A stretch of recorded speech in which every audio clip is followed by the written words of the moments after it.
I know what it is now. I've seen it. Well, good morning.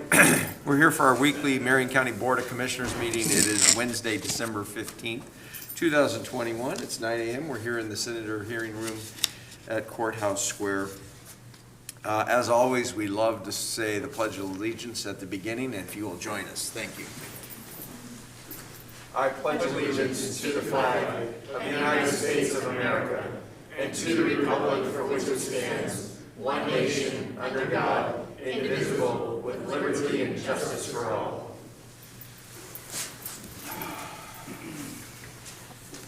We have nobody signed up for public comment today. We've got a presentation on wildfire recovery.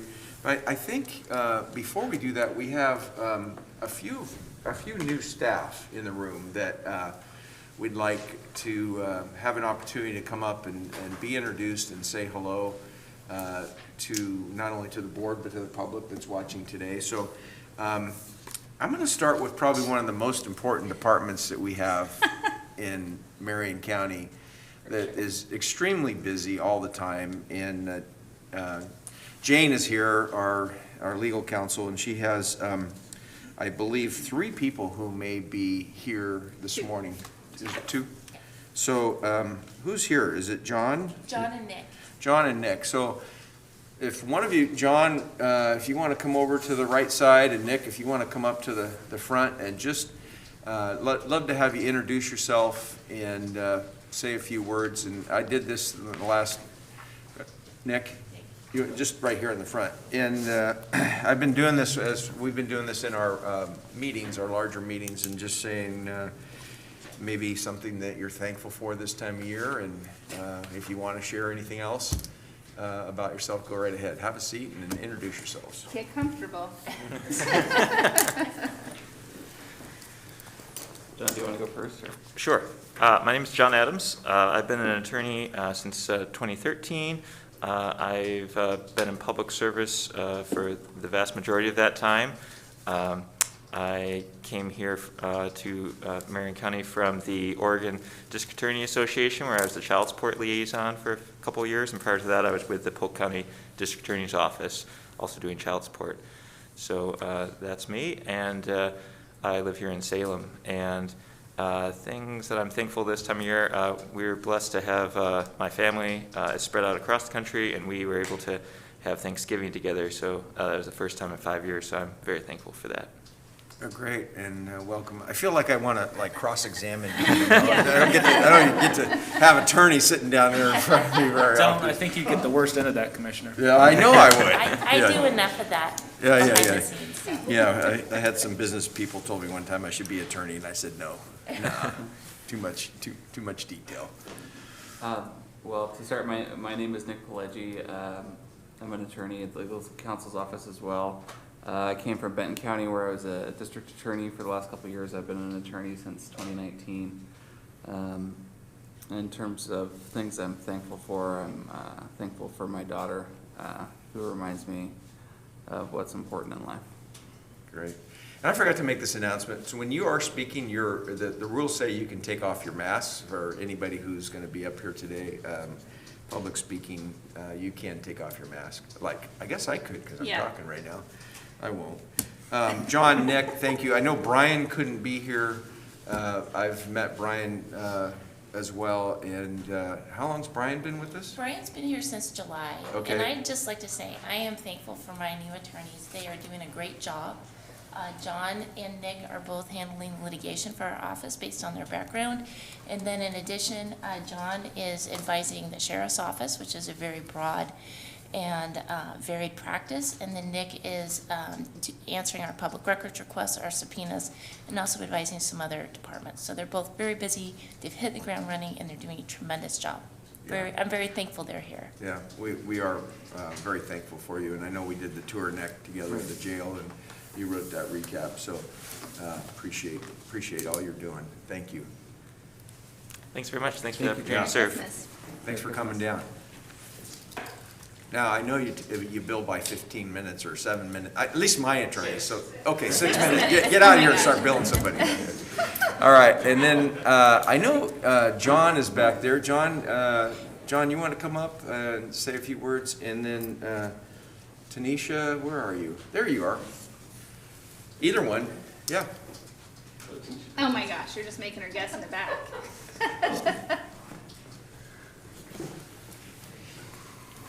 Do you want to go first? Sure. Good morning, Commissioners. So I'm John Heinen. I'm the new Communications Officer for the Board of Commissioners Office. My most recent two experiences were I served in public affairs on the executive team of former Secretary of State Dennis Richardson up until his passing. And then I most recently came from 2.5 years at the Oregon Association of Hospitals and Health Systems running their digital marketing program. I'm happy for the opportunity to be here with Marion County to improve our communications here and the accessibility that we have to the public. And then personally, I'm happy for my family, always around this time of year. Got a wife and 2 beautiful children, a 3-year-old and a 9-month-old. So. Great, and John, thank you. You've hit the ground running. I mean, it's. We were just talking about this yesterday. What a difference it's made just in the last 2 weeks of press releases and the things we're going through, and we really, really appreciate having you and welcome. Thank you, Commissioners. Yeah. Hi, I am Tanisha Bush. I am doing government relations for the Board of Commissioners. I most recently came from the Texas Department of Insurance as their Assistant Director of External Relations.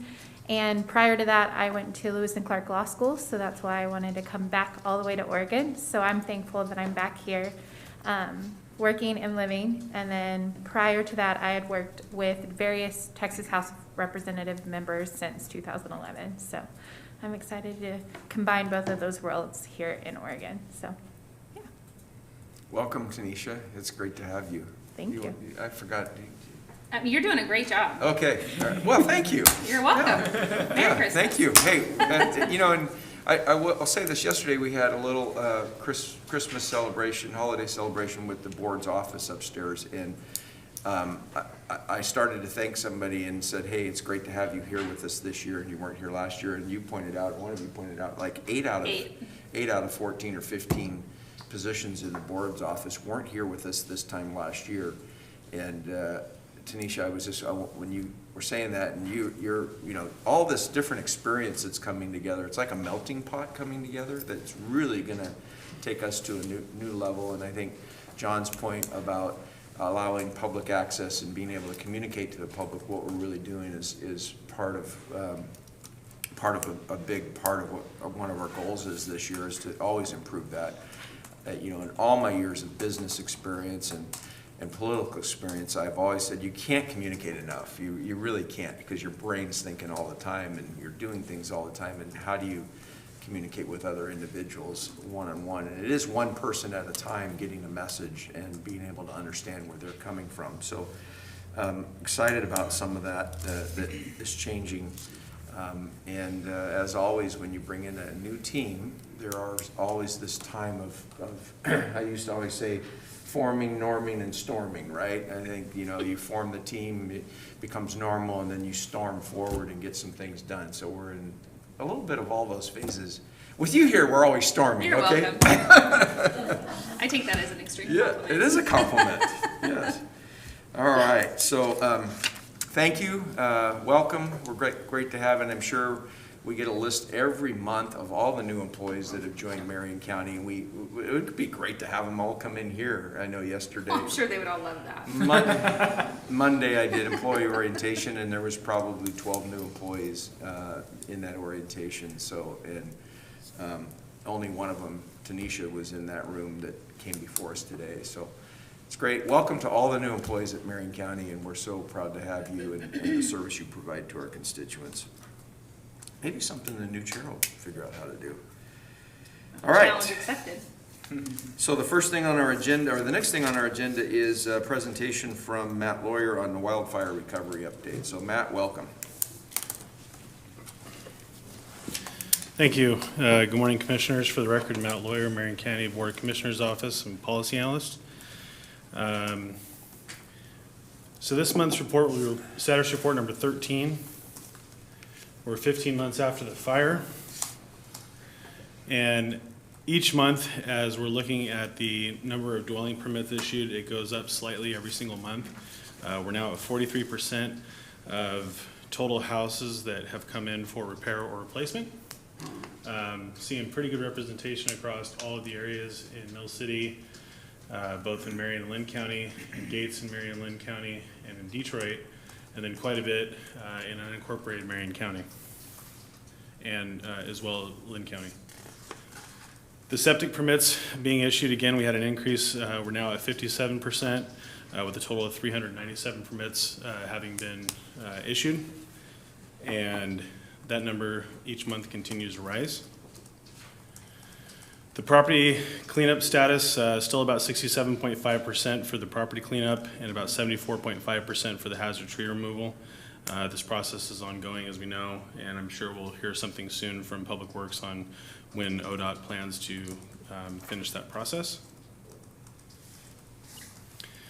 The county's been leading a number of different projects. I think one that's very important to the board's office in particular, and what we've been hearing a lot of feedback from the constituents and the survivors up in the canyon, is our short-term housing project.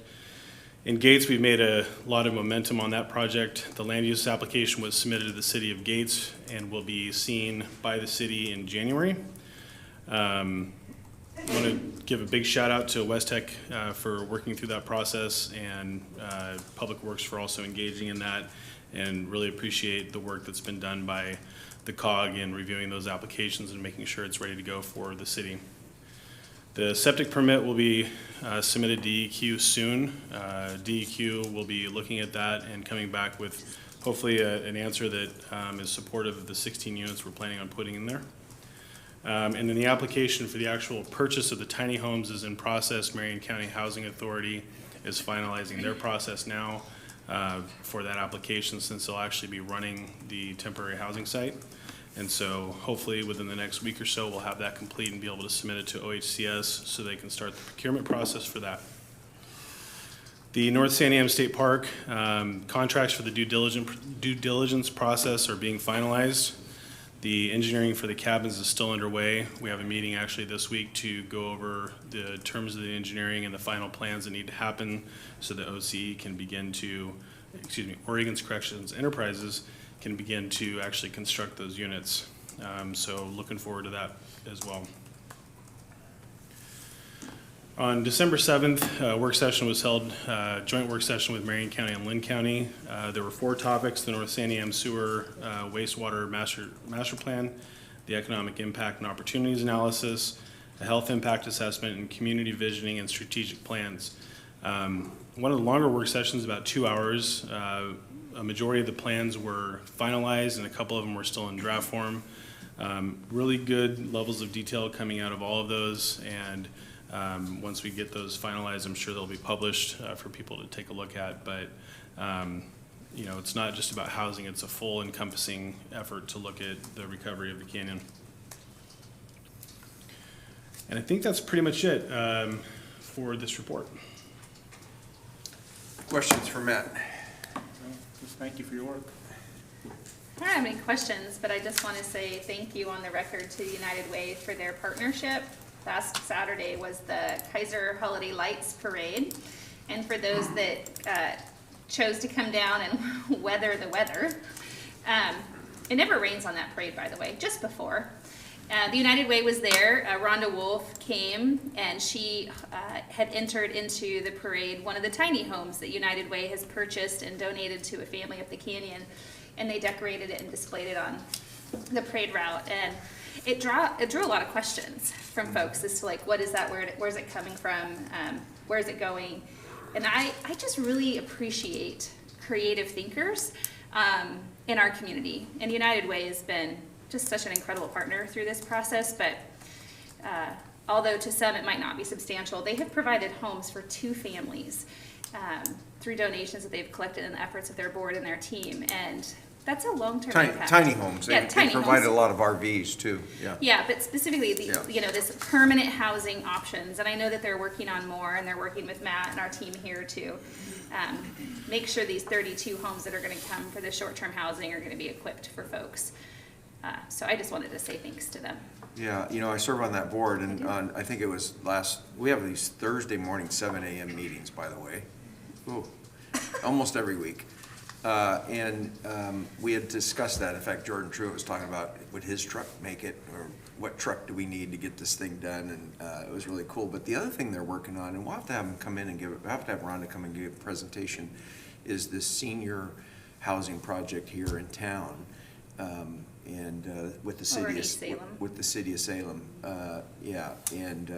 it's something that they'll probably have a groundbreaking, I think, in February, for some property that United Way has purchased, and then this home that was right in the middle of it, we just purchased too as well.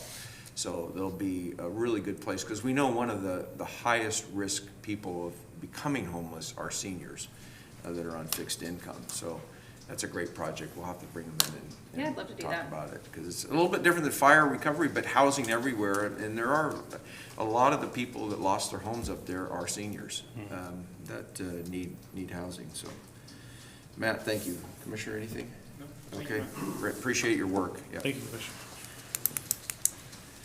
Okay, on consent count, you know what? Well, it's really quick. I'm going to ask for a motion on a consent calendar, and Commissioner, if you would do that this Okay. morning. Mr. Chair, I move that we approve amendment number 7 to the cable franchise agreement with Wave Division 7 LLC, doing business as Wave Broadband, to extend the term of the contract to December 31st, 2022, for the continuation of cable services in Marion County. I second the motion. Okay, we have a motion and a second. Any further action? Hearing none, all those in favor signify by saying aye. Aye. Aye.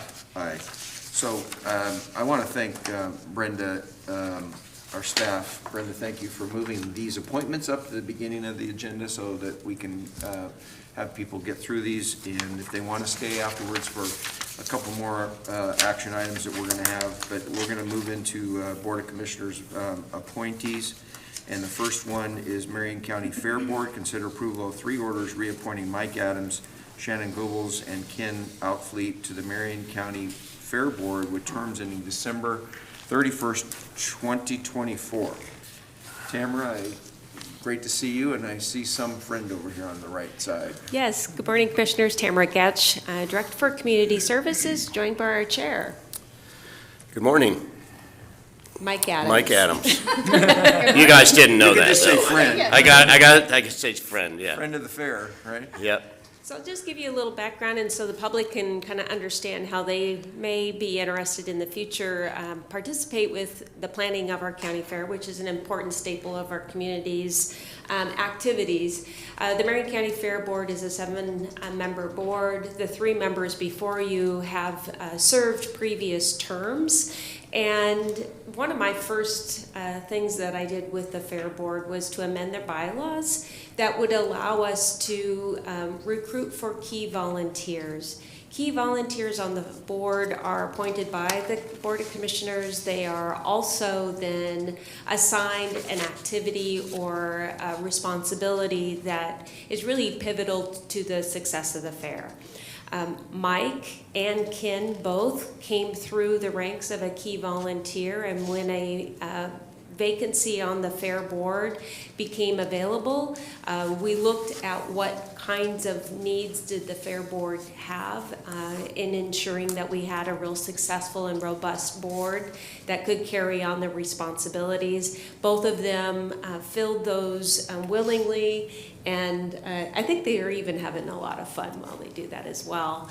So we continue to recruit, even though we have if this recommendation is supported by the board, we would have a full 7-member board going forward for the planning of the 2022 fair. And we still have other key volunteers. So we are always accepting key volunteer applications for consideration, and we would then train them over the course of the coming year. And when vacancies come up, like I mentioned, if we had vacancy needs such as barns or activities or community outreach, etc., we then recruit them, train them, and consider our key volunteers for vacancies on the fair board. it's been a successful model, and when I first arrived, we had some holes, vacancies on our board for quite some time because just the process of recruitment and finding the right person. Now we have people who understand the work, and they get to decide whether or not they have a commitment availability in their schedule to do what is needed. Mike is a great example of that. He has not only been a key volunteer, but he stepped up and has been our chair. This is his third term, if I'm correct. Yeah, I just got reappointed, re-elected, whatever they call it, as chair for the third year. And I tried to get somebody else to step in as chair, and he couldn't commit to all the duties of chair, so they all agreed to let me do it again because I don't have anything better to do, I guess. Now, one of my goals when I came on board as a Fair Board member, not just a key volunteer, was to recruit key volunteers. And I think over the last 3 years, 2 or 3 years, we've added like 5 key volunteers. And we're still recruiting. I just announced it yesterday at the Kaiser Greeters, and I had an interested person. So I'm going to meet with them and see if they're interested in becoming a key volunteer, because that's really the backbone is having volunteers. And, you know, that's how everything in our county is run, is in the volunteers. So that's our goal, and to keep the fair going as a viable, you know, operation. Well, you talked about a lot of the volunteers, not only the Fair Board, but I know Sherry's back there, way back in the corner. Yeah. Our volunteer coordinator who does a lot of work, and she could tell us how many hours of volunteers. We recognize that every year. So Mike, thank you for your service, and yours and my relationship goes back. I just remember being in kitchens with you. Yep, at least 30 years. Yeah, and it's great to see all the things you've done in our community, not only at the Fair Board, but so many things that you and your business contribute back to our community. It's a great example of how important businesses are in our community throughout Salem, Kaiser, and beyond. So thank you very much. Thank you. Yeah, I just want to say I appreciate how this is set up. Some of the appointments there are going to be advisory boards, but the Fair Board is really more than an advisory board. I mean, you guys, it's a working board, and you guys put in a lot of hours. And so I just appreciate your leadership, Mike, and the team that you have. The board you have right now, it seems functional and hardworking, and my girls really like the fair every year, and they don't even know that they have you to thank for it. So, but I do, and I appreciate you guys doing that for the kids and families in Marion County. Thank you. I'm wondering, I don't know about the definitions of key volunteers, so what those roles consist of. And you don't need to give me if you could just send me an email. Certainly. Then I would really love to see John engage the opportunity with your team and maybe the Fair Board around some early marketing on recruitment of those volunteers, as well as activities coming into it. I know that you guys do a great job kind of in the spring leading up to it, but you know, sometimes the repetition is very helpful. But more importantly, I'd love to know about those key fair volunteers, and then see if I can help fill some of those gaps. Because it turns out I know lots of people that like to show up to do the great things. Yep. That's great. I think I've approached some of those people. Yeah. That's right. Well, I'm happy to push them in that space. Okay, we want to go Yep. ahead and make a motion? Mr. Chair, I move to approve 3 orders reappointing Mike Adams, Shannon Goebbels, and Ken Outfleet to the Marion County Fair Board with terms ending December 31st, 2024. I second the motion. Yeah, motion and a second. Any further discussion? The comment about a great idea on the key volunteers, because the statute only allows us to have so many people on the board, and otherwise we'd expand probably the board. And this is a great way to expand people that really want to be involved in. Because that board, like you said, this is one of those boards that does work. It's a lot of fun. Yeah. Okay, Yeah. motion and second. Any further discussion? Hearing none, all those in favor signify by saying aye. Hi. Aye. Aye. Thank Thanks, you, Mike. Commissioner. Thanks, Thank Tammy. you. All right. Our next appointment is under Marion County Alcohol and Drug Planning Committee. Consider approval of 2 orders appointing Joss Lair and Carlos Obed Texador Maldonado to the Marion County Local Alcohol and Drug Planning Committee with terms ending December 31st, 2025. And Sydney, welcome. Good to have you here. Hi, good morning, Commissioners. I'm Sydney Nestor, Behavioral Health Division Director for Marion County Health and Human Services.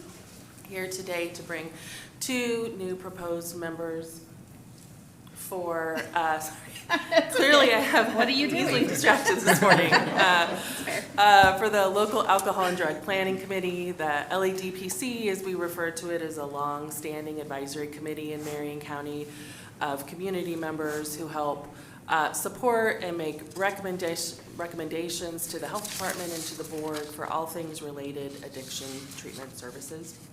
They help identify community gaps, resources, discuss new opportunities with us. We've had pretty low membership, so we're super excited to bring forward 2 new members today, both of whom I think are known to the board, and so I'll let them introduce themselves. Just make sure you pull that microphone really close. Good morning, Commissioners. My name is Josh Lair. Tell us about yourself, Josh Lair.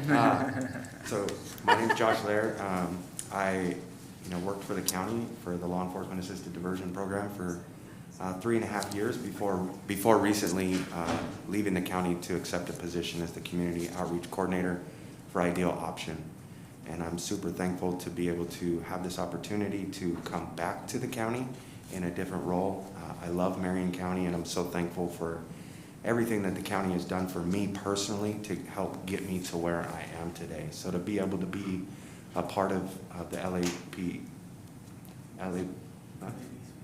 LADPC is a huge blessing, and I'm honored to be here today. Great. It's glad to have you. My name is Carlos Ovetex Maldonado. I come from Caguas, Puerto Rico. And actually, I've been a part of Marion County community since the 80s. And I had the pleasure to be of service in the behavioral health field since 1999. So I've worked in a various capacity of programs. I was actually the clinician for SOAR. I was actually the counselor for adult drug courts. For Josh. And for me. And I worked with numbers of populations, and actually I had the honor to serve as a clinical supervisor for Marion County. After 13 years, actually, I just took a different position as well with Bridgewater Recovery Services as the Director of Behavioral Health. And we're both doctoral students and keep learning and growing, so we're eager to serve. It's great to have you both, right? Yeah, thank you. And again, I mentioned melting pot. It takes all of us to move the community forward. So it's great to see you guys sitting next to each other. Yeah, thank you, guys. I mean, you know that we rely on you informally just for help sort of tailoring our drug and alcohol treatment services and that sort of thing. And I know that this is a volunteer position and you're not getting paid for this, and it just shows your commitment to people in Marion County that you're willing to come back and serve us in this capacity. So thank you both. I just want to say that I think it's just so profound that you're both sitting here, providing a service back into our community. Obviously, Josh's experience is undeniably unique, I think, to a lot of what government does. And I still am surprised at the number of people in this world that have no idea what LEAD or SOAR is. So I know, Josh, you've been a huge champion of that. But in the coming months, there's going to be just so much discussion around it. And now that you're in a new role kind of on the outside, I very much see you facilitating a lot of that momentum and communication effort. I think people resonate with lived experience. And I know that we have this really great mentorship program, a mentor program within our health department. And I don't think that you can replicate something like that without folks like you. And Carlos, I don't actually know you, but I will soon, because I will make the time to get to know you, not just because of this role, but a lot of the work that I plan to do here as a county commissioner will involve your experience and your passion in general, just really focusing on the hearts of people. So thank you for saying yes to this. It's not a paid job, but if you're like me and your love language is service to others, I know your buckets get filled every day by helping others. So thank you for doing it. Yeah, so it's really easy to champion programs like the SOAR program and LEAD. I thank the Lord every day for him changing my life and giving me those opportunities, because in 2012 when I got out of prison, Carlos was actually my counselor for the SOAR program, and that was the beginning of the catapult that has me sitting here today, is him telling me, hey, you can, and this is how it happens. And then to be full circle, he ended up being my clinical supervisor while at Marion County, and then to sit here today in different capacities and different roles, being offered an opportunity to serve our community in a different way is a huge blessing. So SOAR and LEAD, not only do they need to stick around, but more people need to know about those programs. I just think it's great that you're peers now. I mean, that's just a testament to the opportunity available to anybody who wants to take it. And the accountability that those programs really offer to individuals. I just think it's so great. Well, and it's something, Commissioner, that I love about our health department, and specifically drug and alcohol, is like her place. We have folks that work in her place now who lived in her place and got services at her Right. place. And it's sort of like Grow your own. Yeah, you're sort of bringing new people into the community that can help others and help others up, and that's just a really healthy thing for a community. I mean, that needs to be true everywhere, not just in drug and alcohol services, but I think you guys really are an example of where it works well in the county. Thank you. Thank you. Take a motion. All right, Mr. Chair, I move that we approve 2 orders appointing Josh Lair and Carlos Obed Tejedor Maldonado. Maldonado. To the Marion County Local Alcohol and Drug Planning Committee with terms ending December 31st, 2025. And I apologize, Carlos, for mispronouncing your name. I second the motion. Motion and a second. Any further discussion? Thank you, Sydney. All those in favor signify by saying aye. Aye. Aye. All right. Item number 5, under Marion County Mental Health Advisory Committee. You're still here? I'm still here. Consider approval of 4 orders appointing Arlene Camarillo, Dr., oh my gosh. It's Dr. Satya, just say Satya. Dr. Satya, Chandra and, Giri. It's Huh? Dr. Satya Chandra Giri. yeah, Yep. right? "That's what Valerie I Gear, Dr. Leon Harrington, to the Marion County Mental Health Advisory Committee, known as the MHAC, with terms ending December 31st, 2025, and 3 orders appointing Kristen Kuntz-Barber and Michael Mann. Good to see you, Michael, again. Good to see you, Commissioner. And Nicole Miller to the MHAC with terms ending June 30th, 2025. Okay. All right. Good morning again, Sydney. Commissioners. Hi, here today regarding our new Mental Health Advisory Committee. I think we need to keep working on this acronym maybe, but I don't know what sounds best. But anyway, and we're standing up this new committee. And so today we have a few members to bring forward. So it provides a function really similar to LADPC, but this advisory committee is focused on all things mental health related. So like LADPC, the committee will be a blend of people who have lived experience in our mental health system, or as family members supporting people with lived experience in our mental health system, community members, interested parties, and other community providers. So we have yet to meet. This will be, these board appointments will give us the ability to get started with this new advisory committee. And we have 2 potential advisory members here today. Want to go ahead and introduce yourselves? Welcome. Just introduce yourself for the record and Mike Mann. and grab that microphone, Mike, and just pull it closer to you, I guess. Mike Mann. There you go. I went to Lewis and Clark College. My uncle was a big thing in my life. He went to the Phillips Exeter Academy of Williams College. And so I got a lot of support from them when I had mental health issues. My aunt worked for the Red Cross in Palo Alto during World War II. So she was very supportive. I had a great support system. My cousin went to Exeter and Amherst and all of that. So I had good support. I'd like to see Marion County be a source of that kind of support to all the people with mental health issues, to really develop a kind of quality, kind of a social justice system where people can really feel like they belong to a caring and supportive community. The Oregon Health Authority says two of their pillars of health are community and belonging. I think people with mental health issues need that kind of thing in Marion County. I know Commissioner Cameron, that you've supported that, and Commissioner Willis too.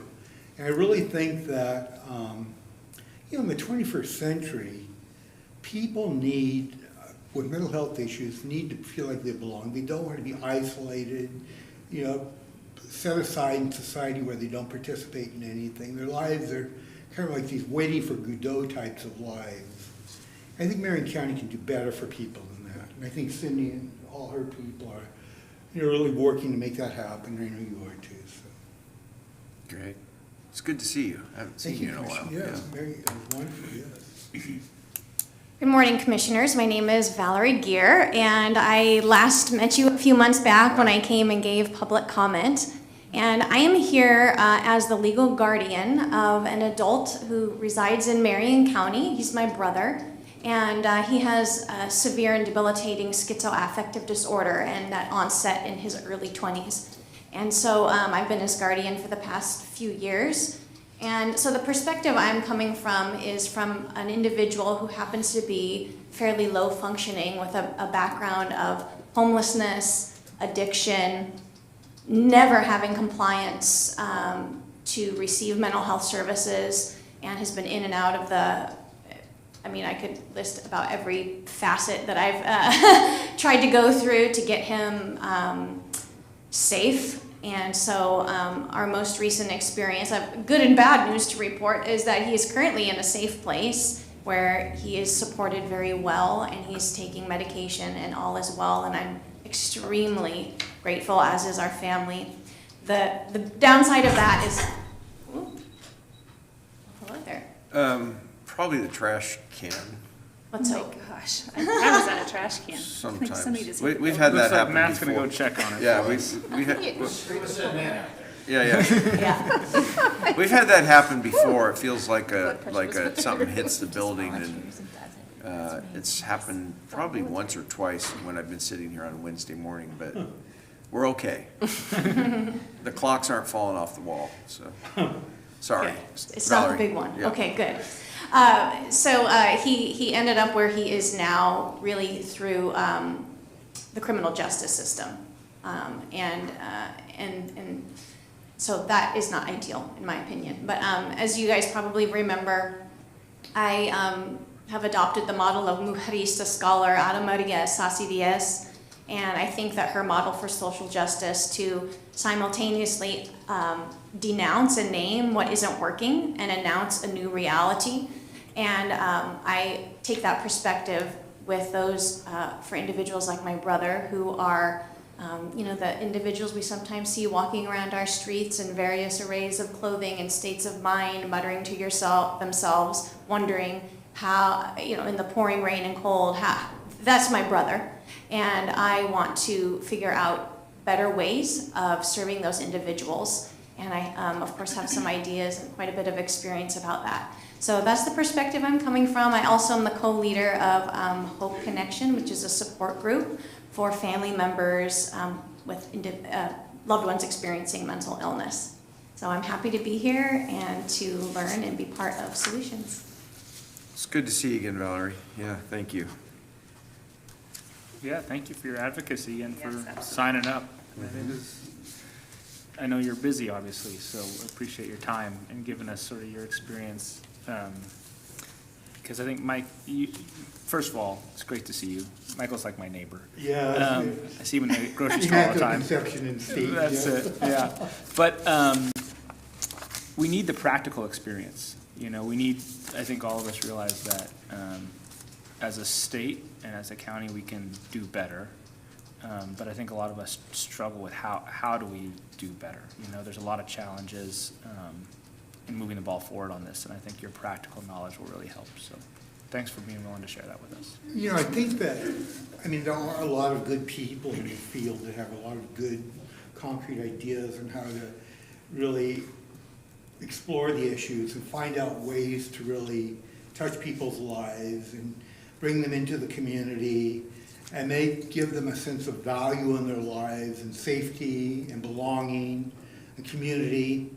And I think those are important things when you have a mental health issue. And, you know, caring, compassionate people in a community like that really makes those lives better. Very good. Thank you. I don't have the privilege of knowing you yet, Michael, but I imagine we will get to know each other pretty well. You went to Vermont Law School? No. I have never even been to Vermont. I went to Oregon State University. Which is No, about I up there with Vermont Law School. Yeah. For all the attorneys that don't know where. Yeah, Oregon I don't know State anything is. about Vermont other than it's pretty. It's I've heard beautiful. that. Well, I'm from, I went to Exeter, New Hampshire, Phillips Exeter Academy, New Hampshire. Okay. Well, the reason I say I'll get to know you is because I think anybody who steps up for this kind of a role in our community is somebody I want to know. And I want to understand your experiences as a daughter of a person who experienced severe mental illness growing up in this county. I have lived experience as well as the challenges that individuals have faced and continue to face. I don't have the privilege of living on this earth with her anymore, but I'll continue to be an advocate for the voice that I know she didn't have, but also for all the children and family members that exist in our space that are challenged by services. And although, Valerie, we may have a different perspective on some things, I think the intent at the end of the day is to serve people where they are with compassion and humility. And there's never enough resources. I think it's more than a government's job to take care of those walking around on the street. I think it's every one of our responsibilities to see the folks and to help them and to encourage them into what is available. But expansion of things is necessary, and it's a passion that I've had for a long time. I first met you just 30 days into my appointment as being a commissioner earlier this year, and I'm really grateful that you've stuck with it, and I'm really grateful to know that Brian is doing well in his current setting, and hopefully there's opportunities to avoid the same pathway he took to get where he is today for others through your eyes. So thanks for doing what you're doing. Yeah, Commissioner? thank you. On my service on the board, I've met a lot of wonderful people in Marion County that care about people that are underserved, having difficult times in their lives. And I think if Marion County can be a home for people like that, yeah, I mean, Cindy and I have talked about Jill, Belgium. It's this place in Belgium that was, the Augustinian canons had the people from Europe with mental health issues have been accepted into this community. And they've been cared for since the 11th century. And it's been the model for community recovery. If Marion County could be that kind of place for like her brother and people, you know, that are underserved in the community, I think it would be a much more compassionate place. And I think the 21st century needs that kind of life for underserved people. Thank you. Valerie? Yeah, thank you. And I just wanted to say how incredibly grateful that we are as a family, that my brother has informed advocates who love him in his life, and that I get to be his guardian.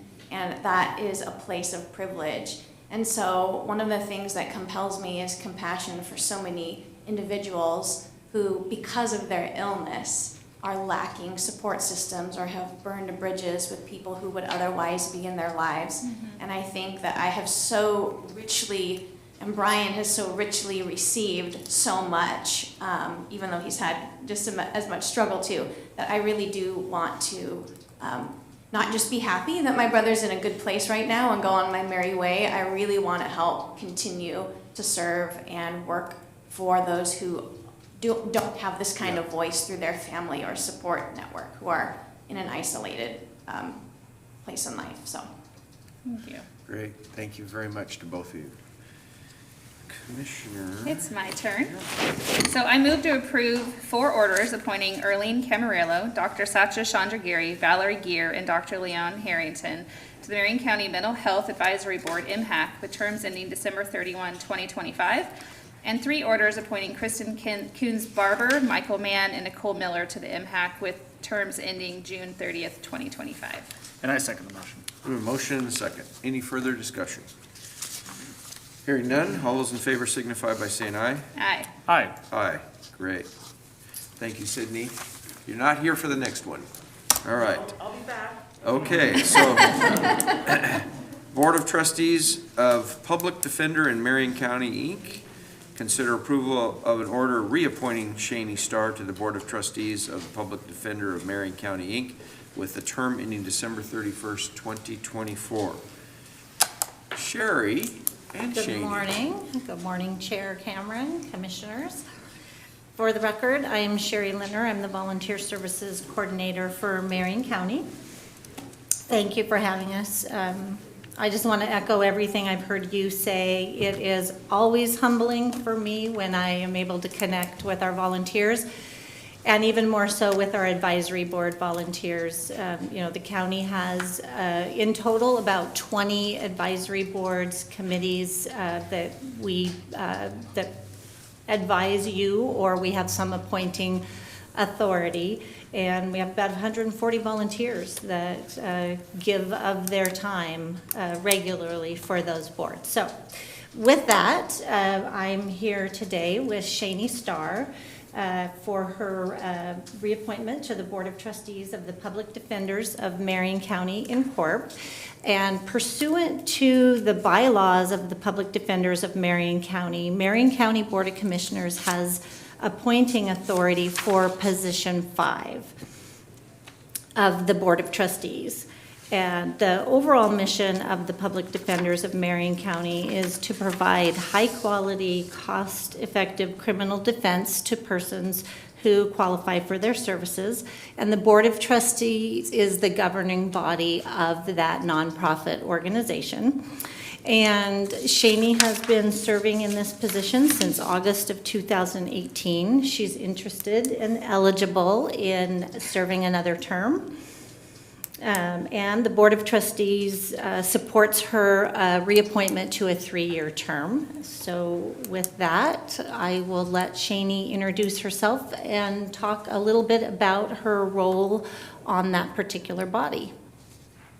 Welcome, Good Shannon. morning, Commissioners. Thank you for the opportunity to serve our community in this role. It's been a big learning curve to understand how a public defender's organization operates, but it has been enjoyable. And I think we've accomplished a lot in my time on the board. We have a wonderful group of people who serve, and it's been fun. One of the biggest things that we have accomplished is we hired a new executive director, Shannon Wilson. She came out of Clackamas County and was also a judge pro tem here in Marion County, and I think she is the right choice to take our public defender's office to the next level. Things that have been accomplished since she's been on board is implementing a new data and case management system, which is so critical. You can't have good data if you don't have a good system to utilize to produce that data and manage it. We have we've also set a goal. She has set a goal to hire in-house a social worker to do work with case management with many of the clients that the office serves, which is critical, I think, to moving towards restorative justice and building a healthier community with the clients and working with the just their needs and their traumas. Many of them face mental health challenges, challenges with housing, employment, etc. So finding somebody to be able to help with the case management so that the attorneys can really spend their time not doing case management and social work, but really providing a high quality legal service and legal defense.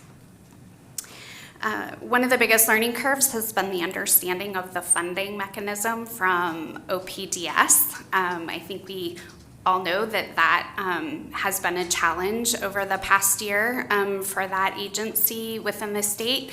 It's been a learning curve to understand what they deem appropriate levels of cases with within the public defender for the funding that they provide. Not necessarily always in agreement with their formulas, but it's been a learning curve, and I think that Shannon has done a really good job managing the limited funds and revenue coming in and providing the best quality defense that we can to the clients. One of the biggest benefits I feel in serving on as a board of trustee is the synergy that is brought between serving on the Public Safety Coordinating Council and participating on the board of trustees with the Public Defender's Office. So, thank you. Thank you, Shani. It's great to have you on both those groups because there is an overlap there. So thank you. Comments, questions? Well, it's my fault you're here, I think. I wanted to hear a little bit more about it. You don't, and I'm putting you on this way, you don't happen to know like how many clients that Public Defender's Office serves or anything like that, do you? You know, let's meet for coffee because it's a lot, and the caseloads are always changing every day. It's, you know, when somebody asks how many cases are we serving with my day job, you have clients whose cases are opening and closing every day, so it's a moving number. But I would love to sit down and I can share with you the data sets of the different types of cases. There are maximums that they can carry. You can only have certain attorneys that are qualified to defend a Measure 11 crimes. So, I mean, you're always, you know, I don't envy Shannon in the role of having to balance, can they take a case? Can they provide high quality defense? Do they have enough qualified attorneys to do Measure 11? I mean, it's just always this balancing act in terms of the caseloads.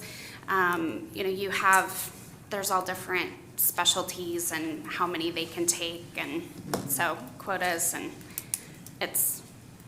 And you also have the role running CASA here in Marion County. Does that ever cross over into this work, or is this totally different? No, because this is for unless there's two offices. There's the Public Defenders Consortium, and then there's the Public Defender of Marion County as a nonprofit. So unless there's a criminal case, and unless it's within the Marion County Public Defender, that would be the only time there's a crossover, but we don't get involved in those cases. We're simply the oversight, the literal board that oversees the operations, which has been helpful to have, I think, to have a nonprofit perspective of what it's like to run a nonprofit and implementing best practices. So. Okay, thank you. Is it my turn? Mm-hmm. All right, Mr. Chair, I move that we approve an order reappointing Shani Starr to the Board of Trustees of the Public Defender of Marion County with the term ending December 31st, 2024. I second the motion. We have a motion and a second. Any further discussion? Hearing none, all those in favor signify by saying aye. Aye. Aye. Aye. Thank you. Thanks, Thank Shani. It is his fault you're here today. No, we love seeing you, trust me. Oh, thank you. All right. Our next item is under the Salem Foundation Distribution Committee. Consider approval of an order reappointing Terry Hancock as the Marion County member of the Salem Foundation Distribution Committee with a term ending beginning January 1st, 2022 and ending December 31st, 2026. And this is also my fault, Terry. Apologize ahead of time. Well, I just think we wanted to give you an opportunity to come and share with us a little bit more about your role here and on this committee. And we welcome you, and we'll let Sherry do her thing, and then Terry will. Yeah. I'll tee him up nicely. Good morning again. Sherry Lintner, Volunteer Services Coordinator for Marion County. And as you've stated, we're here this morning for your consideration for Terry Hancock's reappointment to the Salem Foundation Distribution Committee. And he would be serving as the Marion County representative on that committee. The Salem Foundation is a charitable trust, which is administered here locally by Pioneer Trust Bank. It was established in 1930, and it has a long history of charitable giving supporting the greater Salem area. The trust instrument provides that Marion County Board of Commissioners appoint one position to the distribution committee. And Terry has been serving in that capacity since December of 2015. He's interested and eligible to serve an additional 5-year term, as you stated, that would end in December 31st of 2026. And we're really fortunate that he was able to join us today. And so with that, I'll let him reintroduce himself and just speak a little bit about the role and the work of the distribution committee. Sherry, thank you for your introduction. Thanks, commissioners, for the invitation. I want to just introduce yourself for the record, Terry, please. Thank you. My name is Terry Hancock. I've lived in this community 32 years and honored to be appointed to serve on the Salem Foundation. I want to thank you for this invitation, not only to meet with you, but to be able to do it face to face. I want to thank you on behalf of other taxpayers in Marion County for your leadership and how you led us, in particular these last 2 years. So thank you. It's good to see each of us here in the room and to hear so many great things that are happening both personally and for the health of the citizens of our community. I've been serving with Salem Leadership Foundation since 2016, as Trace told us, and with your approval, I'd like to be honored and reappointed to this committee. In my role, I've been appointed to represent Marion County with the foundation. Stepping into this foundation with such a long history has been an honor.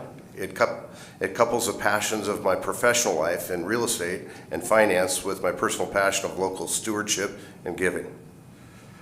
From my vantage point, one of the greatest benefits of this foundation is its flexible donation vehicle structure for donors to deeply impact local charities and causes. Last year alone, the foundation provided $2.4 million to local organizations doing critical work in this region.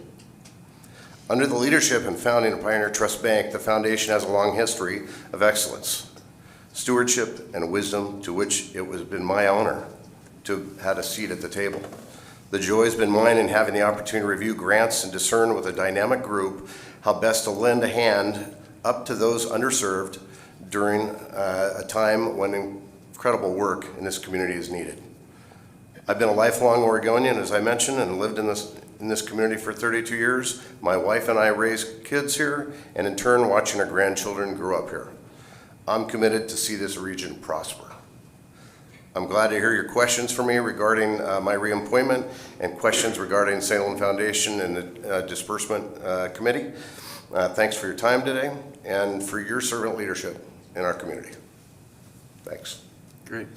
Good to see you, Terry. Thank you. Questions? The only question I have is if you'd be willing to come back once a year to the board and give us a brief presentation as to what it is you're all actually doing. I'd be happy to. I would tell you that one of the beauties of this is before I served on this committee, I could drive through this community and not put faces and names and pieces. A lot of this money that's provided is done with some anonymous gifts. And it's truly a beautiful thing to be able to drive down most streets in this community and see the works that come from gracious people.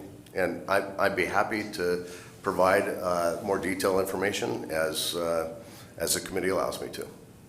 And Terry, I don't think, Commissioner, we don't need to know who's donating in. Right, I know. I think what Commissioner's point would be is where is it going out and how is it making an impact if that's appropriate for maybe a staff person or somebody to come with you and share. And I would want to tell you generally today, so you have an idea going into the holidays in particular, as we've seen needs, both for living capacity for those that don't have what is needed, those community groups, you can rest assured that there's money flowing to those groups. And a lot of those are larger names, and some may be providing new housing that has gone up recently. It's also wonderful to see,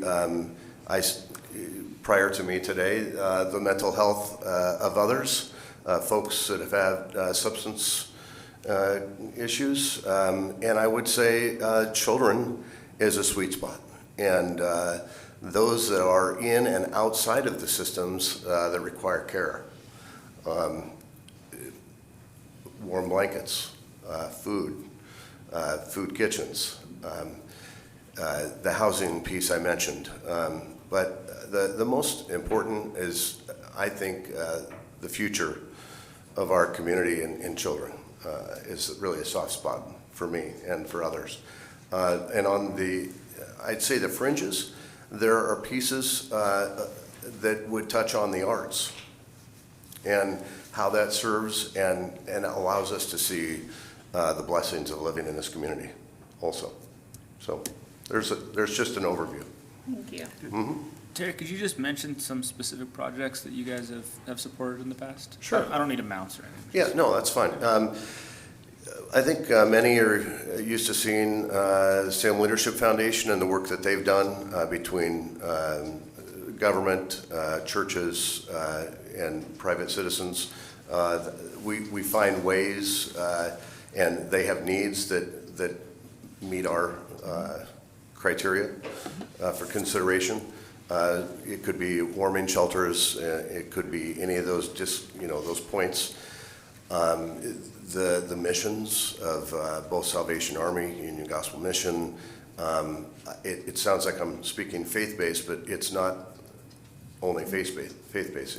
It actually crosses all corners. That's actually why I want to talk a little bit about the arts and animals, environment, how we care for our parks in a private way. So that's probably what I can give you for today, but I'm happy to come annually and provide more detail. I think that's a great request. Thank you, Terry. Mm-hmm. I think it's your turn, Commissioner Bethel. Okay. I move to approve an order reappointing Terry Hancock as the Marion County member of the Salem Foundation Distribution Committee with a term beginning January 1, 2022 and ending December 31, 2026. And I second the motion. A motion and a second. Any further discussion? Well, I think probably 6 months ago we got this request, Terry, and I think we sent in a letter or it got lost, and then we got another one, and we were gonna send it in. And it's great to have you here and share, and I think we're on CCTV, and we want to thank CCTV for what they do. To have the people who are in our community understand there's so many things going on that make a difference in our community, and we really appreciate you serving in this capacity, so thank you.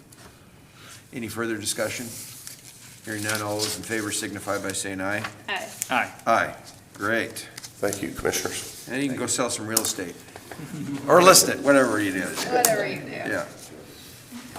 Okay, under finance consider approval of a corporate procurement card services agreement with the Bank of America to provide procurement card services to county departments through December 31st, 2027. Jeff White.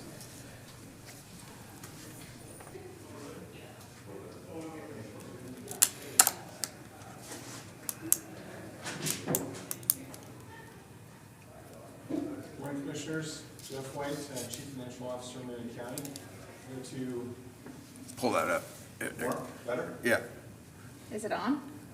There we she go. turned How's it off that? when she cleaned it. Oh, There's no green light. Now there is. Okay. Jeff White, Chief Financial Officer for Marion County. I'm here to talk about a proposed contract with Bank of America for our county procurement card services. Marion County has been using Bank of America to provide those P-card services for longer than I've been here. We used a cooperative contract through the City of Portland. In the past couple of years, the City of Portland reached the end of their policy for how long they could maintain a provider and went out and solicited an RFP for new providers. And a different bank was awarded that contract. Bank of America made an adjustment to all those who had been using their services to continue to do so. For Marion County, we've been very happy with those services. We have over 200 purchase cards throughout the county. We do a spend of about $1.9 million a year on those cards. They're largely used for small dollar transactions, but occasionally we use them for some larger building permits or whatever we can help to drive those dollars on spend because we get a rebate of somewhere between $25,000 to $30,000 a year in rebates using those purchase cards. The Finance Department brought a special procurement request to the board. That procurement was posted to allow for any protests, which none were received. The amount of work involved in changing that system would be substantial. There has to be an interface that IT has to write. So we have chosen to request to maintain that contract for another 5 years with Bank of America, and would be happy to answer any questions you have about that. Questions? I don't. Pretty Sort of straightforward. an administrative thing, Yep. so. We'll take a motion. Okay, Mr. Chair, I move that we approve the corporate procurement card services agreement with Bank of America to provide procurement card services to county departments through December 31st, 2027. I second the motion. A motion and a second. Any further discussion? Hearing none, all those in favor signify by saying aye. Aye. Aye. Aye. Jeff, thank you to all our department heads who were patient today while we put our citizens in front. So thank you. Really appreciate it. Yeah. Okay, under Health and Human Services, consider authorizing the Marion County Health and Human Services Department to submit the Behavioral Health Resource Network burn grant to application to the Oregon Health Authority for screening, assessment, treatment, and recovery services for substance use disorders. Ryan and Sydney are here, and we've had like 2 years to prepare this thing, right? Yes. Sure feels like it. I just wanted to hear you laugh. If by 2 years, you mean Yeah. 2 days. Yeah, 2 weeks, I think it was, right? 2 days. Okay. So for the record, Ryan Matthews, Administrator for the Health and Human Services Department, and I'm joined by... Hi, good morning, Sydney Nestor, Behavioral Health Division Director, Marion County Health and Human Services. And we are here seeking approval of the Behavioral Health Resource Network, otherwise known as BURN, grant application to OHA. And this is for the ability to submit this application to OHA. The amount of our grant application is $10,920,611.58. And the primary focus of this funding opportunity is to increase access to substance use treatment in our community. I think it's important to note that the top 3 priorities in our community health improvement plan, the CHIP that we put together, was substance use access to substance use treatment, housing, and behavioral health supports. And really this grant application touches on all of those areas, which is really great to see that it can slide in and fit with identified community needs that was previously identified through that report and through that process. And as you sort of alluded to, this grant had an incredibly short turnaround. And I really want to acknowledge the work of Sydney and her team and the leadership in pulling this together. This is a great opportunity to really build some infrastructure and bring in resources to our community that we desperately need. And the process itself was quite cumbersome and very time sensitive. And so I'm going to go ahead and turn it over to Sydney to kind of talk about the details. I just want to acknowledge the great work that they did in putting this together in short notice. Thank you, Ryan. I just want to mention, sorry, I need some more coffee this morning. Just go ahead and reintroduce yourself too, Sydney. Thank you. Sydney Nestor, Behavioral Health Division Director. I want to just recognize Terry Morgan, Program Manager for Addiction Treatment Services, and Shannon Gima, Management Analyst too for the department, and they really did the heavy lifting on this application here and then had the support of probably at least half a dozen other people. This was not an easy thing to pull forward. I think what's exciting about this is that it's the opportunity to do some innovative things that we have not yet been able to do in addiction treatment services. So I'll just highlight a few of those things. The plan is that we would staff addiction treatment counselors and mentors 24/7 out of PCC. That will be very new for us. We've done that on a limited basis as we've had availability of staff, but this will allow us to have addiction treatment qualified staff and experienced staff and mentors there 24/7, 365. You probably have heard Anne Marie say that a lot of what walks in the door at PCC over the last few years has been an increase in people impacted by substance abuse. Comorbid, of course, with psychiatric conditions, but that substance abuse has been one of the major influences that they've seen of people in need of psychiatric crisis services. We are adding some supported employment staff that will be focused specifically on folks who are receiving addiction treatment services. So to date, supported employment is just a service that's been available to people who are served through adult behavioral health. Supported employment is a high fidelity based program.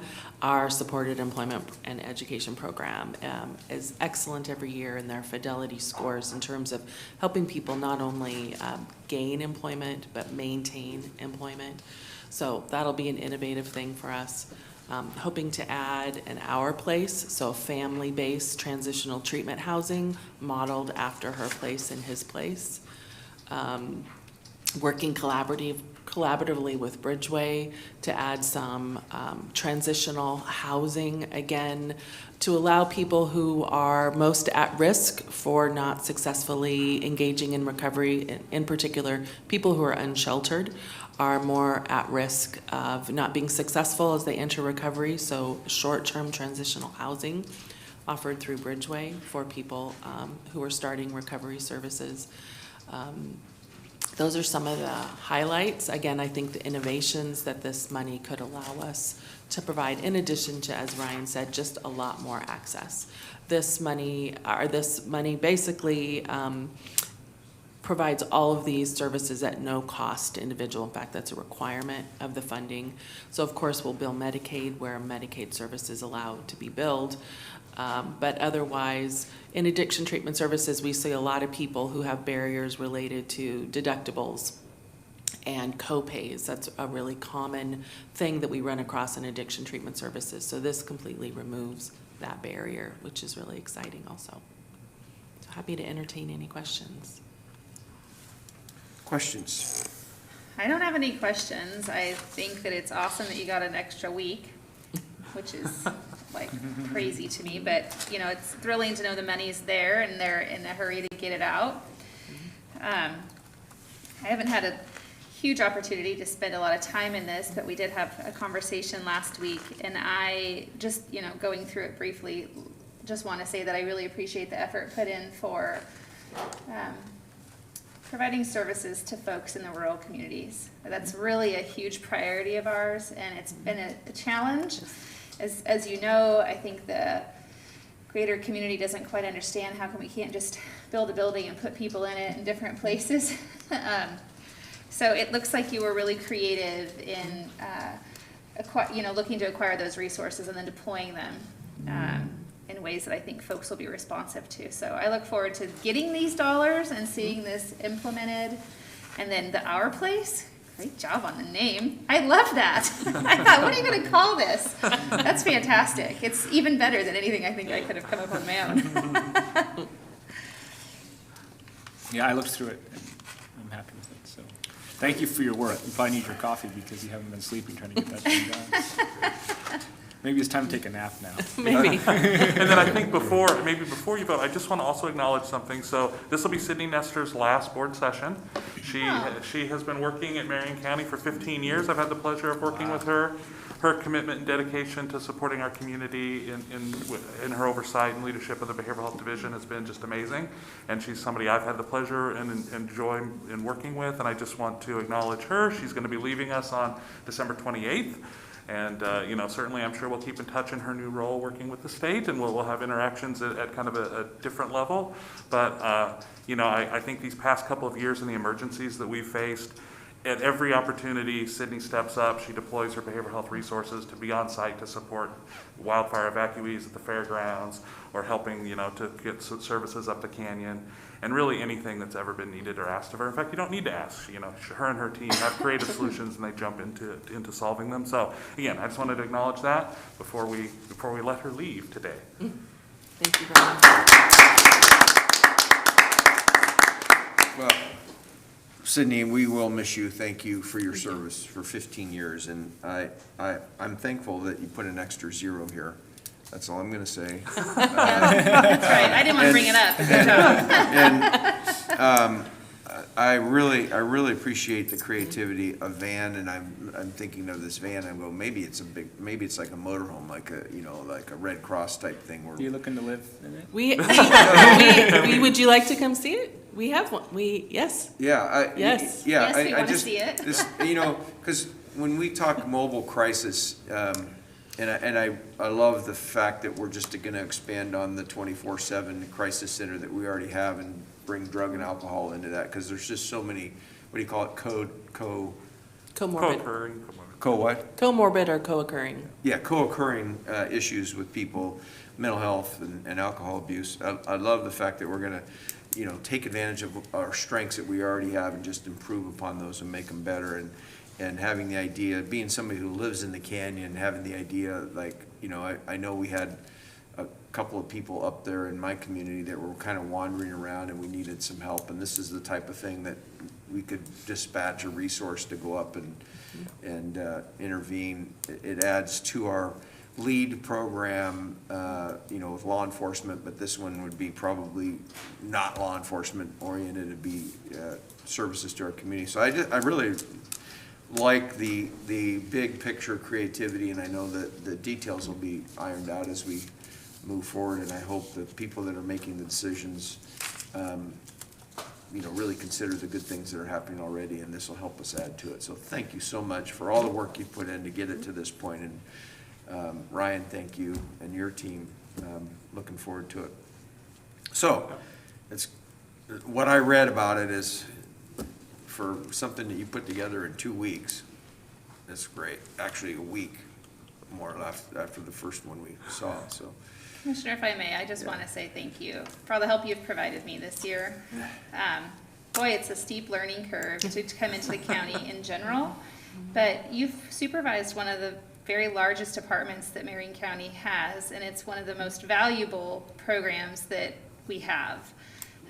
And you've done a really good job, and I'm really grateful to you for everything. I mean, 15 years is remarkable, but I've been in your building and you've led me around and you're always answering my questions, and you're going to be an asset to the state, and hopefully you can get there and push the money our way so we can really get the work done that you've really laid the groundwork for. So thank you, and good luck in your next thing. Well, thank you very much. If I could just say, sorry, I'm like such a crybaby, so I No, need to start carrying. I need to start carrying tissue around, but I just want to say it really has been a privilege. I feel privileged to have worked here the last 15 years and to lead the teams that I have, so thank you. Thank you, Thank you. Sydney. Thank you for your service. I feel like I want to clap again.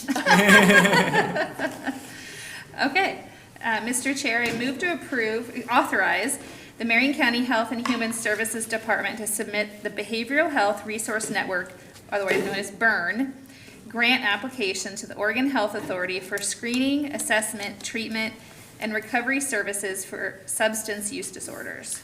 I always feel a little weird when I hear the burn application. I'm always like, it's too soon. Yeah. But I do second the motion. A motion and a second. Doesn't that happen out in the desert somewhere? I don't know. Let's just vote. What is that? No, the Burning Man? That's what I was thinking of. All right, has nothing to do with this. Okay. All right. Any other discussion? Hearing none, all those in favor signify by saying aye. Aye. Aye. Aye. Thank you, Commissioners. Thank you. Thank you, Sydney. All right.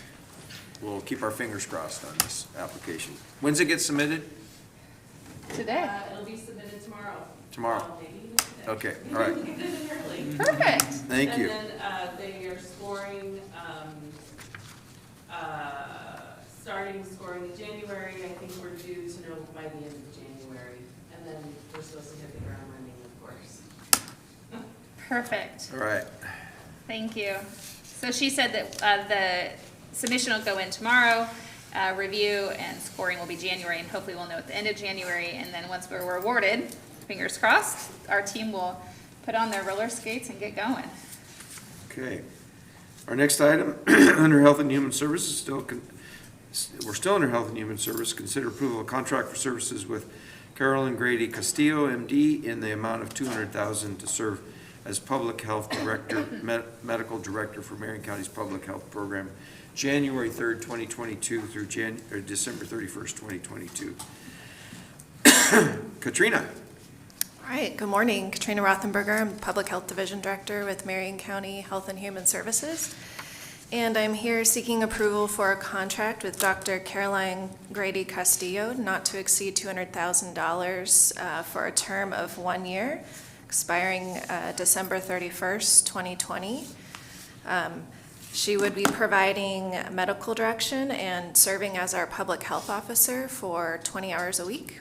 The role of the public health officer is required in statute, and they provide clinical consultation and medical direction for our programs, including sexually transmitted infections, immunizations, HIV prevention, communicable disease investigations, tuberculosis, environmental health, and most notably right now, outbreaks and other infectious diseases. She does have a background in infectious disease, and she will continue on her service 1 week per quarter at OHSU and be with us for 20 hours per week. So you all had the opportunity to meet her a few months ago, and our team has met her, and I think she'll be a really good fit. And with her background, skills, and experience, we're really looking forward to increasing our presence out in the community, especially with regard to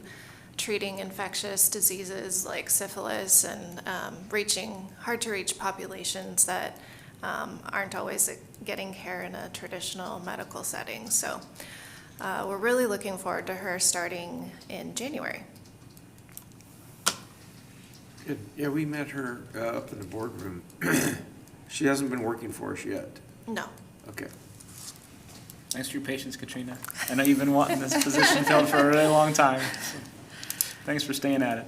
Yeah, thank you. I think it paid off, and it'll be a really good fit for both of us. All right. Anything else? All right, Mr. Chair, I move that we approve the contract for services with Carolyn, Grady, Castillo in the amount of $200,000 to serve as the Public Health Medical Director for Marion County's Public Health Program from January 3rd, 2022 through December 31st, 2022. I second the motion. In a motion and second. Any further discussion? Hearing none, all those in favor signify by saying aye. Aye. Aye. Okay, thank you. Again, thanks for your patience. Waiting through today's appointments. Okay, still, oh, no, under Health and Human Services. No, Human Resources. All right, it's been one of those days. I'm with Sydney. I'm having one of those days. The patient people. Consider approval of amendment number 6 to contract for services with Absorb Software, Inc. to add $46,233 for a new contract total of $246,233 to extend the term date through December 31st, 2022 for the county's enterprise learning system management system. And wow, Eric. Hello. Yeah. Yeah, good morning, everyone. Hi, my name is Eric Counts. I am the Training and Development Coordinator for Marion County. I am here with my supervisor. I'll let her introduce herself. Yeah, I'm Lori O'Meara, HR Manager. Welcome. And yes, we're asking for your permission to add an amendment, to add some money so that we can continue on with our learning management system known as Absorb. If you don't mind, I'll take this off to make it a little bit easier for people to understand. Thank you. Our learning management system is something that all of Marion County uses. It is our ability, gives us the availability to create e-learnings, meaning electronic trainings, that people can go on. They start from the very beginnings, from people who are brand new and taking positions here. They can take a lot of their new employee orientation type of classes on there. It is also used for things that are mandatory for all of our people to use each and every year, things like ethics and harassment classes. Of course, it also comes up for things like COVID, surprise things that we suddenly have to create a training for, and it allows us to make it very convenient for all of our Marion County employees to get their education in a quick and an efficient way. Originally, it was created before I was ever worked here. By the way, I should let you know that I'm almost here for a full year. I have 2 weeks before I actually end my travel service. So I want to make sure this is not a setup and that you're going to fire me. No, okay, I just want to make sure. Okay, very good. We would definitely not do it here. All right, thank you. Well, that's a little bit of hope. Nevertheless, the first one created was called eLogic. It was here, and then it was purchased by another company called Absorb. And in doing so, there are certain issues we have with it. It does work well, but it is not the most customer friendly. So as time has gone on, we were like, is there something better out there? And we wanted to look into that and see what our options were as our contract is coming to an end on December 31st of this year.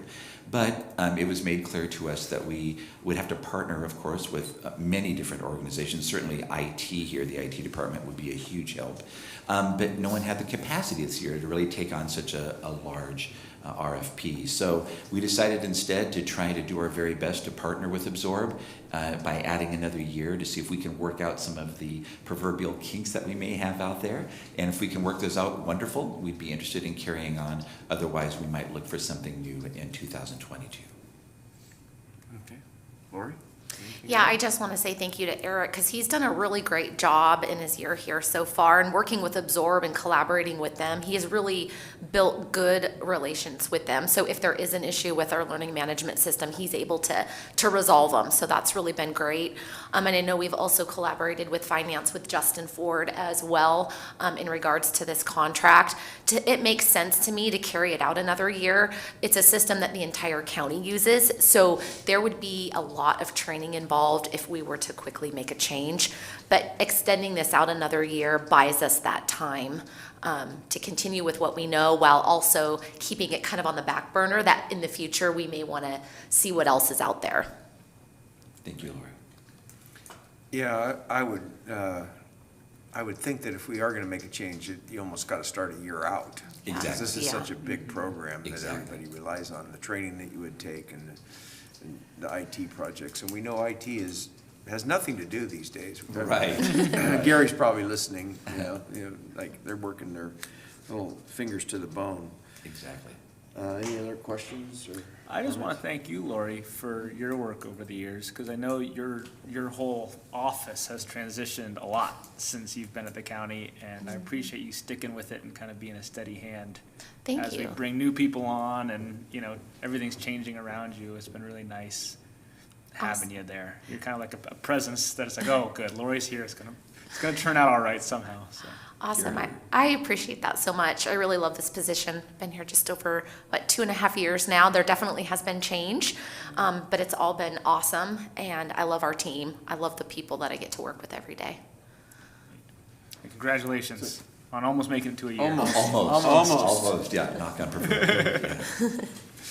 Yeah, and thanks for the orientations you do, Eric. Yeah, I really appreciate that. And hopefully we can get back everybody over here in person pretty quick. Yeah.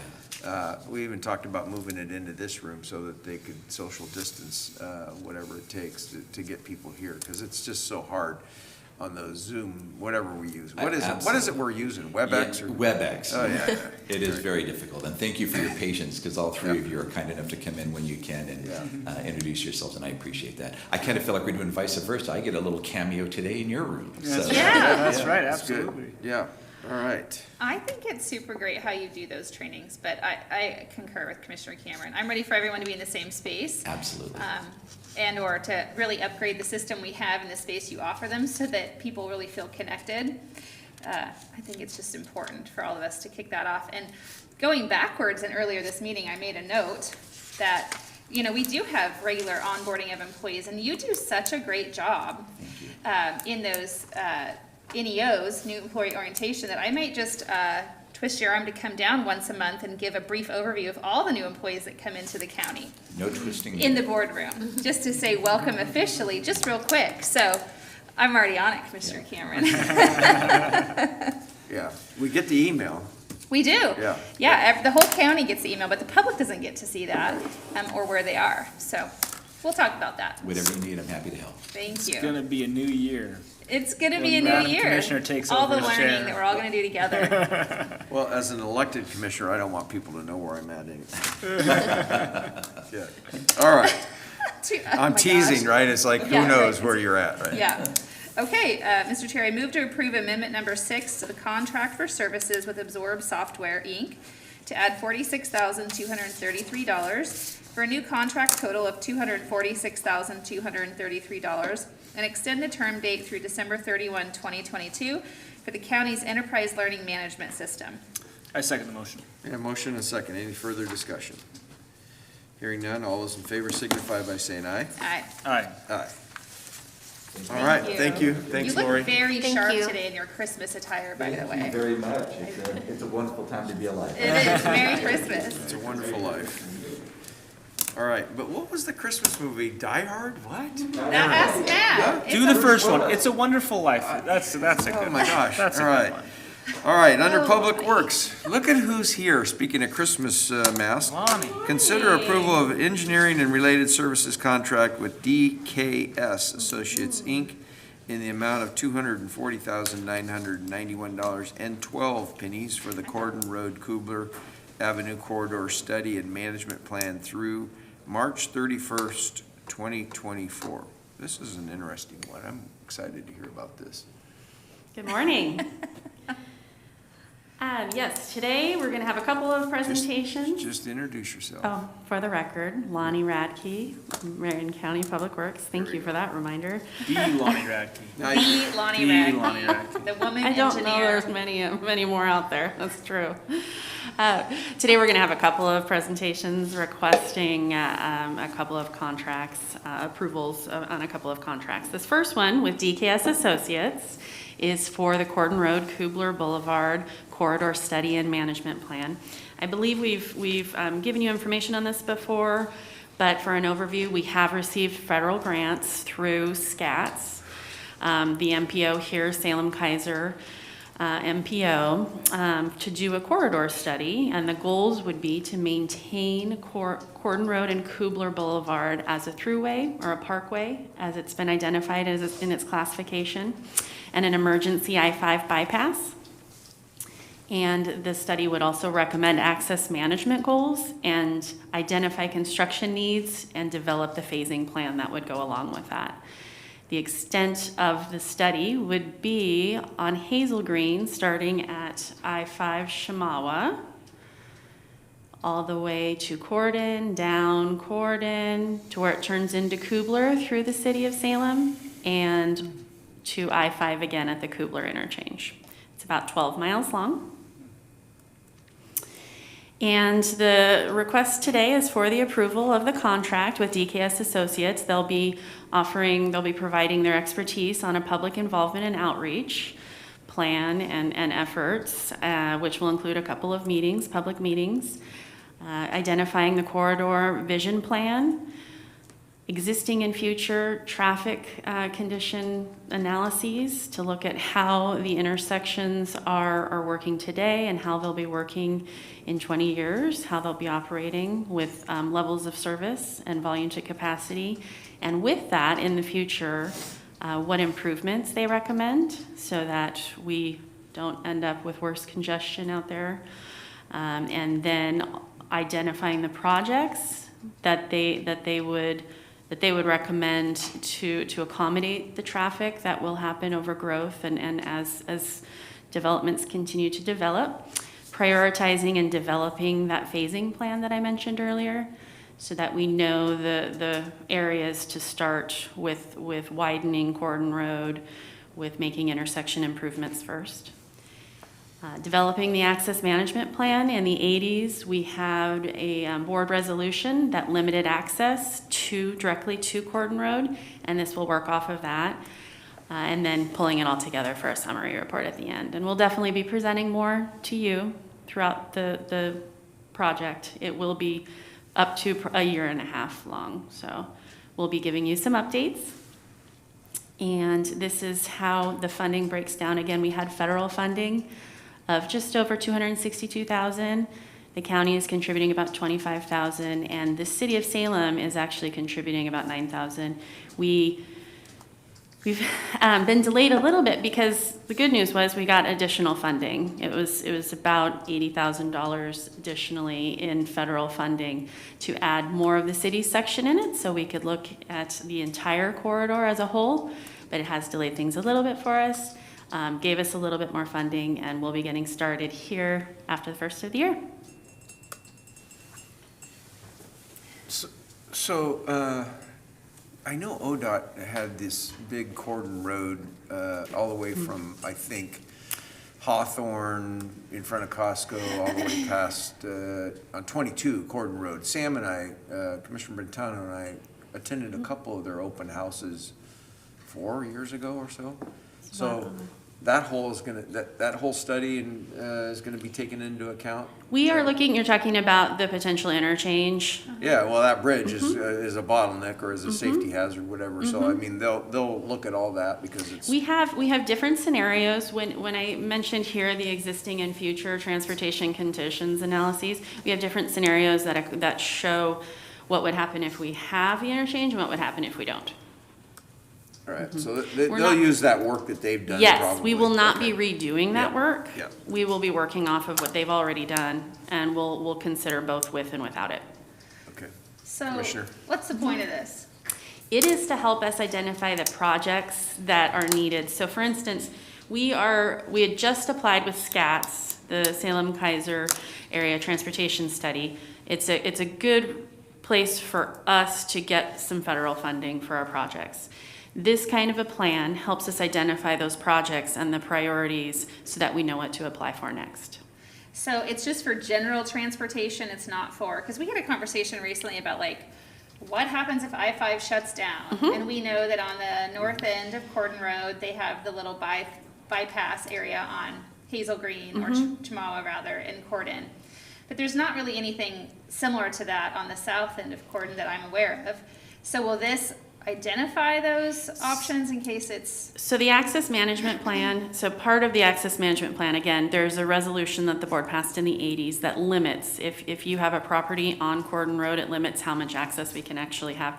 New developments going in, we're not allowing access to Cordon Road. Yeah. But the access management plan will look at small areas, kind of sub areas along the corridor, and see if there are alternate routes that could be developed. Okay, that's perfect. That's what I'm after, really. I think folks, well, the other day, there was an issue on I-5, right? They're routing people south. Yep. But then I was like, what happens if it's a northbound issue? How do they route them north without them having to stop at the light, which is now on Hazel Green and Cordon? Right. But formerly a stop sign. Right. You know, it doesn't seem like it flows and then it backs up our whole city. And that intersection is one of that will be part of the project evaluation, and we know that Cordon and Hazel Green will be one of the top priorities. Right.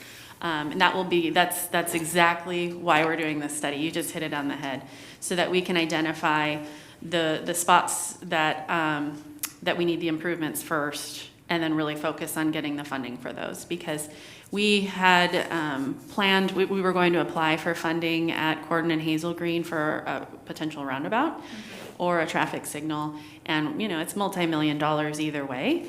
And so having a study, a plan in place that shows this is what's needed first, this is what's needed next, this is how much money is needed, it makes it really easy for us to go for that additional funding. That we can't fund those sizes of projects with the money that we have for our regular operations. So Sure, great, thank you. I do sit on SCATS, and I'm not gonna lie, I actually knew what this was for, but I think the public doesn't. And I think it's important to really try to help them understand that we are working towards efforts to improve the flow of traffic in all the high capacity areas, and also in the event of emergencies. I think it's been known for a while that Cordon needed to be widened to 4 or 5 lanes. It's just a matter, it's a big effort, and it will be a phased effort, and so deciding where we start and how we go about it. And I appreciate you asking these questions, because plans can be a little nebulous. We want to get the work done, and people, sometimes plans are a little bit difficult to understand because it is a lot of effort just to get us to a point where we can ask for more money. Right. So I appreciate you asking. Thank you. Thank you. Thanks for all your work on this. Thank you. Yeah, it's good for having a longer-term vision. I know we've talked about keeping Cordon as a alternate bypass, staying off of Lancaster, and then when the freeway sits down. So this is good. It's great. Definitely regionally significant. It's not just the county. It's yes. And I really want to put a shout out to Janelle Shanahan, our transportation planner, who's been working hard on this and will continue as she manages the project. She's super smart. Yes. I'm like, what did she just say? Thank you. Okay. Looking for a motion? Yes, sir. Mr. Chair, I move that we approve the engineering-related services contract with DKS Associates Incorporated in the amount of $240,991.12 for the Cordon Road Kubler Avenue Corridor Study and Management Plan through March 31st, 2024. I second the motion. We have a motion and a second. Any further discussion? Hearing none, all those in favor signify by saying aye. Aye. Aye. Aye. All right. I forgot I was that person. Okay. All right, you're still up.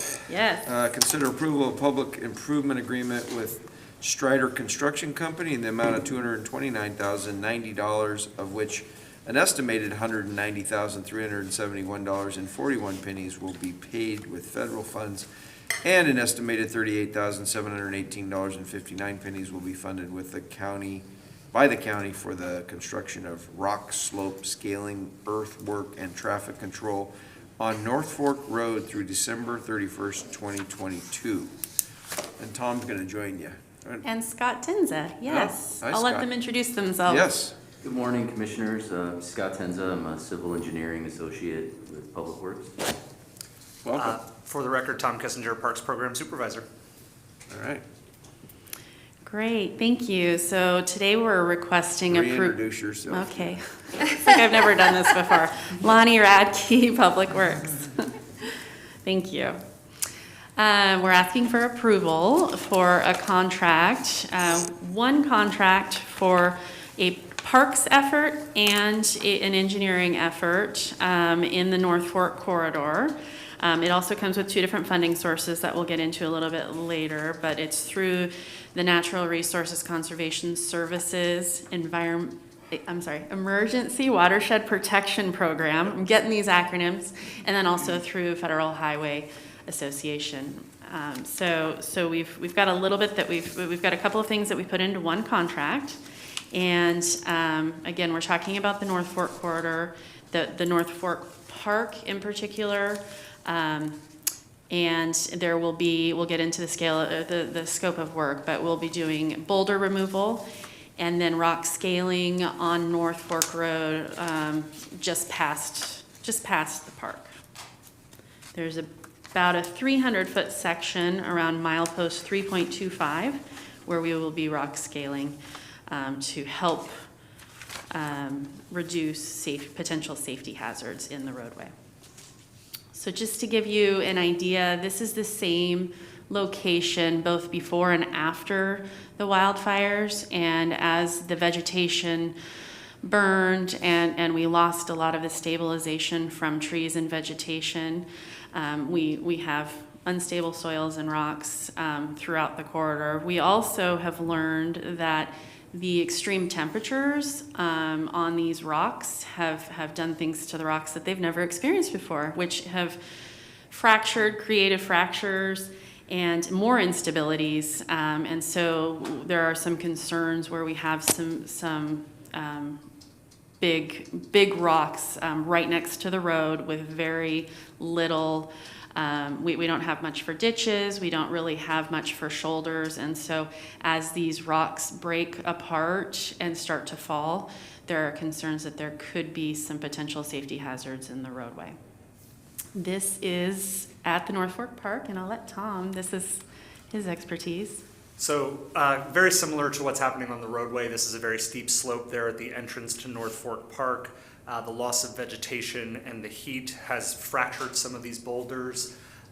There is a very large, it's hard to tell from this photo, it's right there. It's about a 40-ton boulder that sits directly above a picnic table on the beach. That's a very popular area for families to gather. So it's currently held up by 2 trees that were burned out and will have to be removed. So basically the plan is to drop that boulder down to this lower shelf, and that way it's not going to potentially fall and injure anybody. And this is through a emergency watershed protection program offered by the Natural Resources Conservation Service. And these trees will be removed as well? The trees will be removed during the ODOT hazard tree removal process. That's a separate thing. This is basically, right. Yeah, thank you for clarifying that. But it will mean that the boulder will be more likely to move on its own exactly. Anyway. Yeah. Yep. So the scope includes, again, it's two different efforts on North Fork Road around milepost 3.25. We've got about 300 feet where the contractor will come in and remove, they'll be sloughing off the loose rock and vegetation that could become those potential safety hazards. Again, we've got very little for a ditch and shoulder here, so as these slough off on their own, which they would do if we didn't take a proactive effort, they would end up in the roadway and we'd have big concerns about motorists approaching them and not having any place to go. At North Fork Park, again, we've got the boulder, the large boulder that needs to be removed, and other vegetation and scaling as well. So the low bid was Strider Construction, and that's the request for the contract is with Strider. Again, the two efforts, the North Fork Road effort is nearly $126,000. North Fork Park is about $103,000 for a total of $229,000. Again, a big chunk of that will be covered by FHWA and NRCS. Which is FEMA, right? No. It's a program that we were directed to by FEMA, but it's not administered by FEMA. It's actually administered by a division of the Department of Agriculture. It's due to so part of North Fork Road is an FHWA section, and so we're not allowed to apply for FEMA grants, but it's still federal funding to help us through the emergency response. But the reason you have access to these funds is because of the fire? Yes. Right, okay. Well, I'm not open a can of worms as you did this presentation, and I'm thinking as I drive up Highway 22 all the time and all the tree removal that's going on there and all the burning. Is ODOT considering this? FHWA? Okay, I see Brian. Yes. No, but I mean the work, the rock scaling and that kind of stuff on, so that, I see Brian shaking his head yes, so. ODOT's Scott? done a lot of similar work. Pull that up close. We consulted with ODOT on this project. Actually, wanted to thank Mike Tardif and Tony Robinson with ODOT. They're two geotechnical engineering experts there. We consulted with them. They actually have a similar contract for on-call services, so they've already had their contractor working different areas of Highway 22. And it is a very similar type of condition, so you're dead on there making that comparison. But they will definitely be doing more of that work. I know they've already done some, and it's kind of one of these secondary things, you know, with the wildfire repairs. We had the damages to the road surface and the hazard trees, and then this is kind of another additional portion of that. Okay, good. So can you go back to the road picture? This one? So what's that gonna look like after? I mean, are they just gonna carve out the earth, or what's the intention? The intent is basically to remove the loose rock. So kind of in the foreground on the right-hand side there, you can see those deep fractures and those rocks there. So they'll remove all that loose material. And then the idea would be that the finished product would look similar to what's in the middle there, where it's more stable and smooth rock faces. So they're not gonna be digging out off the road to where it's gonna create an opportunity for someone to park there, are they? Oh. You know, No, that's not. when you're removing earth on a roadway, right? You're creating shoulders. I can see what you'd be concerned. We'd still be needing a ditch anyway. Yeah, there's a ditch line there that runs just off the fog line, so they'll want to maintain that. The idea here is to just remove some of those potential hazards. Because over time, these slopes will erode, and you know, last year we seemed to get lucky really through the winter with not too much ice and snow, but just the freezing and thawing mechanism alone will cause some of these to come down. So the intent here is to remove those in a controlled manner and remove that material. Yeah, I fully support that. I'm just suggesting that as they're removing earth, that we be conscious of the idea that cars like to park wherever they want up Fork Road, and that we're not creating opportunities that apply additional safety issues. So if they do end up taking a large amount of earth, maybe we need to talk to our parks and bring some boulders to put in place so people can't park there, whatever it may be. Because it may be worse than we know. I mean, that fire, it was hottest up North Fork Road, the fire, and those rocks were penetrated very deeply with that heat, and then the water, and then the heat. So, you know, just I'm just putting that concern out there, that we don't go and create another obstacle in the future for Yeah. traffic challenges. I really appreciate that, and we can definitely assess it after the work is done and make sure that we're not leaving anything like that. And if we need to do work to the ditch, if we need to add no parking signs, whatever it is, we can work with you and let you know what we would recommend. I'm sure you'll do a great job. I just want to put it out there. Yeah, Thank no, you. I appreciate that. Yeah. And we're anticipating like a 1 to 2 foot depth of surface Okay. removal there, so it's not gonna be like that whole hillside is gone after this project. Just what's loose. Right. Right. Okay, thank you. Thank you. All right. Mr. Chair, I move to approve the public improvement agreement with Strider Construction Company, Inc. in the amount of $229,090, of which an estimated $190,371.41 will be paid with federal funds, and an estimated $38,718.59 will be funded by the county for the construction of rock slope scaling, earthwork, and traffic control on North Fork Road through December 31, 2022. I second the motion. Got a motion and a second. Any further discussion? Hearing none, all those in favor signify by saying aye. Aye. Aye. Aye, thank you. Thanks for Thank your you. patience Thank you. today Thank you. and allowing our citizens to go first. We appreciate that. Thank you. I will read the calendar. I'm sure you will. I know, I I want to noticed read the this size. one. Okay, we're here now. Today at noon, SEDCOR Annual Awards Luncheon, Salem Convention Center. Tomorrow at 9:30, a work session on the Marion County Fair Review Board, Commissioners Boardroom here on the 5th floor. Thursday at 1 o'clock, a work session on economic development update in the Commissioners Boardroom here on the 5th floor. Tuesday next week, calendar review in the Commissioners Boardroom at 9 a.m. and Tuesday next week at 9:30, a management update in the Commissioners Boardroom.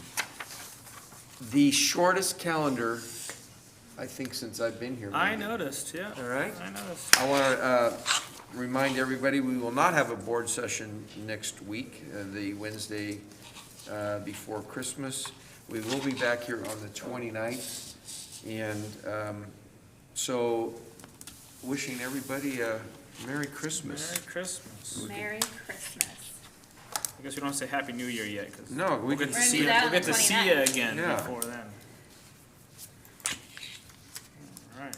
Well, you know how much I love 2-hour meetings, Mr. Chair, and I appreciate that you ended this one 8 minutes short of 2 hours. Well, I haven't ended it yet. Well, Now you just I'm challenged me. hopeful. I'm I can maybe hopeful. make Oh my this to go gosh. 2 hours. These guys are like, they want to get back to work. Please don't.